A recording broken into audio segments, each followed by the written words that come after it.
कर्जमाफी संदर्भात काय स्टेटस आहे? राज्य सरकारने या संदर्भात तुम्हाला काही माहिती दिली आहे का? आता मला वाटतं एक प्रस्ताव त्यांनी समितीनं दाखल केला, कॅबिनेट समोर तो प्रस्ताव येणार आहे आणि त्याच्यातून काही जे किंतु परंतु आहे, मला वाटतं उदार मनानं सरकारनं या कर्जमाफीकडे पाहिलं पाहिजे. त्याच्यातले काट याला कापता येईल का, त्याला ठेवता येईल का, अशा भूमिका सरकारनं ठेवल्या तर मला असं वाटतं का अगर जेवाले बोलावलं तर मग पाणी देऊ का, मग थंड देऊ का, गरम देऊ, किंवा वाळू का नाही वाळू, जिलबी आहे बाबा एकच फेर वाढजो, दुसऱ्या फेरची व्यवस्था नाही, असं कंजूसी करू नये.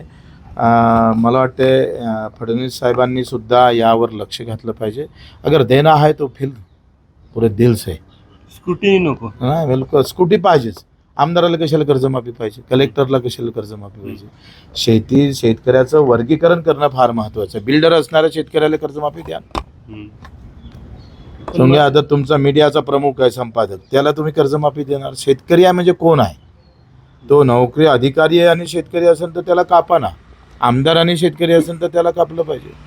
पण जी मर्यादा आखली आहे की इतकंच कर्जमाफी, ती मान्य नाही का तुम्हाला? मला असं वाटतंय का 2 लाख 4 लाख कर्ज असेल तर 2 लाख माफ करावं, 2 लाख त्याच्यावर राहील.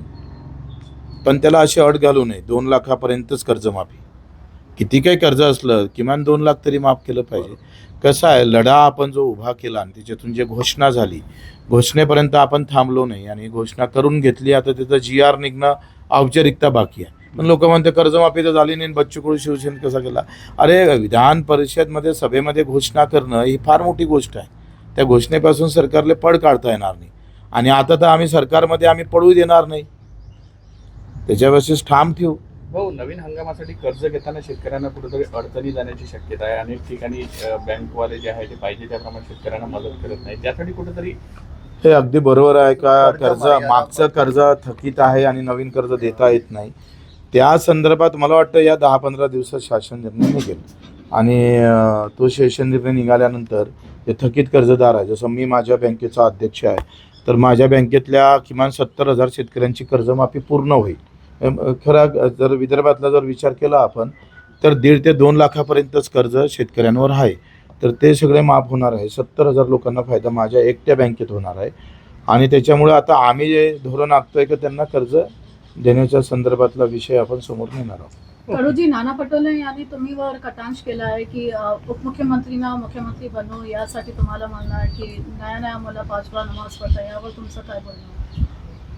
नाना पटोलेचं मला वाटतं एवढं मनावर घ्यायची गरज नाही, कारण त्यांनी बरेच पक्ष फिरून सगळ्या भूमिका बदललेल्या वेळेवर आणि आम्ही ही भूमिका जे घेतलेली आहे ही भूमिका शिंदे साहेबांना तर आम्हाला आमचं ते प्रत्येक शिवसैनिकाचं ते स्वप्न राहील. त्यासोबतच दुसरं स्वप्न आमचं शेतकऱ्यांचं आहे. मला असं वाटतं का शिंदे साहेब असले तर या गोष्टीचं दिव्यांग मंत्रालय दिलं तर यावर अधिक लक्ष झालं असतं, मला असं व्यक्तिशः वाटतं. त्याच्यामुळं आता शिंदे साहेबाच्या थ्रू आम्हाला फडणवीस साहेबांकडून करून घ्यावं लागेल. आखरी मार्ग तोच आहे. श्रमोद्धीचा मार्ग शिंदे साहेबापासून सुरुवात होते आणि तिथंच तो एंड होते.